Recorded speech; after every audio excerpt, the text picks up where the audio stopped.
Yo, what's up guys? Andy from TapLab here, and today I'm going to show you why you shouldn't buy stocks on Cash App. So previously I pretty much bought all my stocks on Cash App. You can see I'm currently down about $1,400. I just sold a couple of my stocks. We can come into my profile, go to support, and you can see that they closed my account. So basically they can close anyone's account for any reason. They don't have to provide a reason why or tell you what you actually did. They just say, oh, it's in the terms of service. So basically anyone's account could just get randomly closed and they might not know why. If that happens, you can basically take your Bitcoin, transfer that out, which I've done, and then you can take your stocks, and you can't transfer those or anything because you just have to sell them. So that's what I'm doing right now. You just have to go in and sell your stocks, and then you can go to your cash balance here and send that to your bank. So let's go ahead and do this.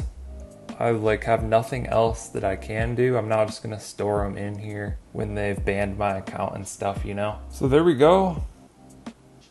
I've now sold all of my stocks, locked in a $1,385 loss.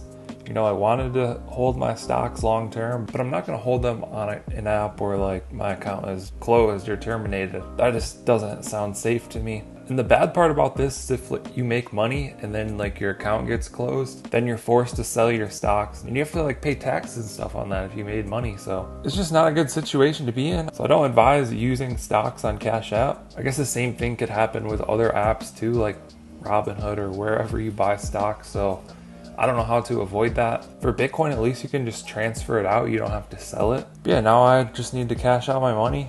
Let's try and cash out all of this. Standard.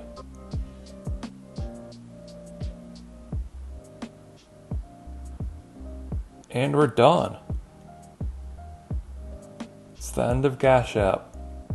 Rest in peace. Hope you guys found this video helpful. Hopefully you don't make the same mistake I did and buy stocks on here, then just be forced to sell them and move on from the app. Let us know what you think down in the comments below. Like and subscribe if you want to see more videos like this. Thank you guys for watching. I'll catch you in the next one.